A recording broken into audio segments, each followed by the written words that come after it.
Hubble Telescope. After World War II, serious talk and conceptualization about some sort of space telescope began. It was argued whether or not such a thing was necessary.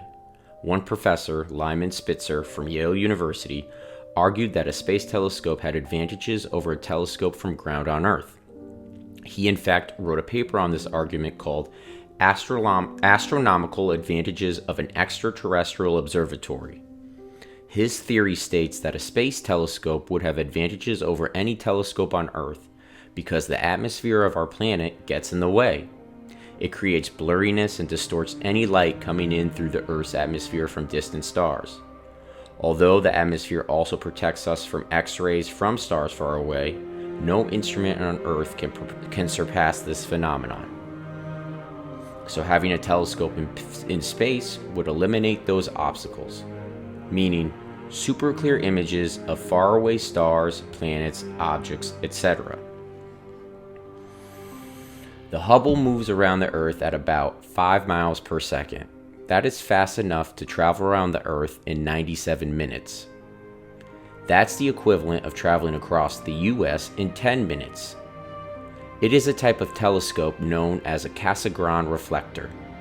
Light hits the telescope's main mirror or primary mirror.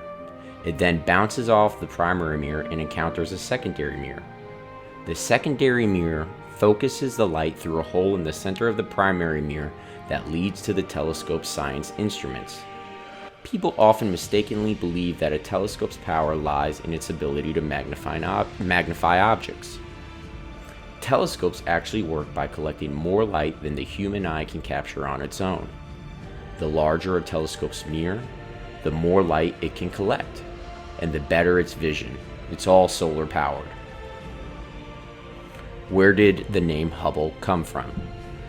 Hubble is named after an American astronomer, Edwin P. Hubble.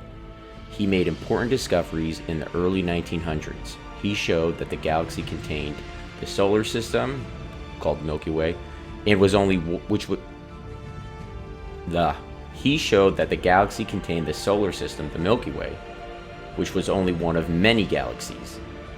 His work helped to show that the universe is expanding. Where do the colors in Hubble's images come from? Hubble transmits about 140 gigabytes of science data every week back to Earth.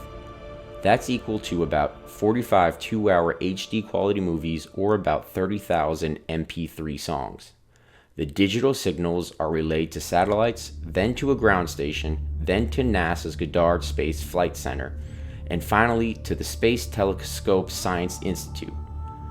The Science Institute translates the data into images and information we can understand. Hubble pictures start out as shades of black and white. The Space Telescope Science Institute adds colors to the pictures for different reasons.